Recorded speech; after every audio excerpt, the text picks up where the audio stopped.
Go yard. I got so much motherfucking design on right now. Break it down, bring it back, make it clap. I got 3 old thoughts, new guap, wear that thing. Bitches on my line, and you know. Assalamualaikum warahmatullahi wabarakatuh. Saya Faiza Kiki, mahasiswi Universitas Bina Sarana Informatika, Fakultas Ilmu Komunikasi dan Bahasa. Yang terhormat Bapak Rizky Hidayat M.Ecom selaku dosen pembimbing mata kuliah Corporate and Human Relations. Di sini saya ingin mempresentasikan tugas ujian tengah semester saya di semester 4, yaitu tentang menganalisis gaya komunikasi tokoh-tokoh di dunia. Baik, saya akan menganalisis gaya komunikasi Kiai Haji Ahmad Bahaluddin Nursalim di YouTube-nya yang episode Kalau Mencintai Islam Jangan Sakiti Agama Lain.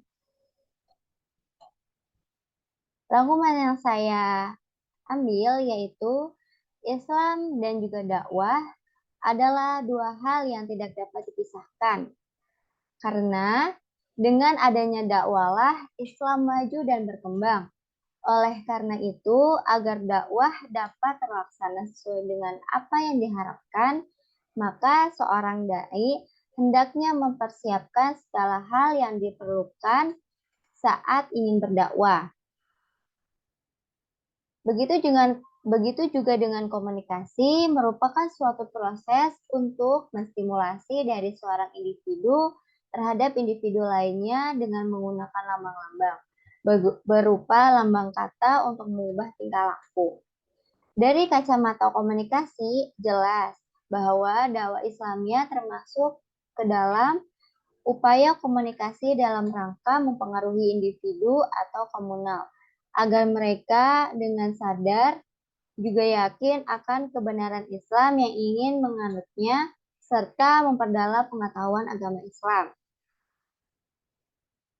Nah, begitu juga dengan karakteristik pada cara penampilan komunikasinya yang diperlihatkan sebagai identitas dan citra dirinya di mata orang lain, yaitu berbeda-beda, beraneka ragam, dan bahkan bisa dikatakan sebagai unik.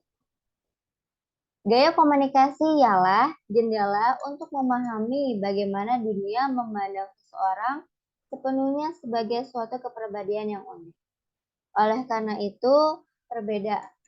karena perbedaan inilah, orang-orang dalam budaya komunikasi konteks tinggi cenderung lebih curiga terhadap pendatang baru atau orang dengan gaya bicara komunikasi konteks tinggi membuat orang lebih suka bicara secara implisit, tidak langsung, dan suka basa-basi. Komunikasi budaya konteks tinggi cenderung lebih tertutup dan mudah curiga terhadap pendatang baru atau orang asing. Analisis yang saya ambil, yang pertama adalah gaya komunikasi yang dilakukan oleh Gus Baha adalah gaya the controlling style. Yang kedua, adapun dalam bahasa yang digunakan oleh Gus Baha adalah bahasa yang santai, tidak formal, gaya suara yang lemah lembut, dan gerak badan yang fleksibel atau santai.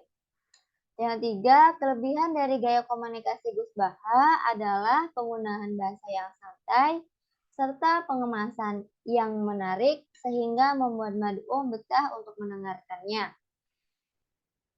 Adapun kekurangan dari gaya komunikasi Gus Baha adalah pencampuran dari bahasa Indonesia dan bahasa Jawa, di mana kurang efektif apabila dalam kondisi mad'u yang berbeda suku. Lalu yang terakhir, pengucapan kalimat terlalu cepat, sehingga butuh ketelitian mad'u untuk memahami apa yang beliau katakan.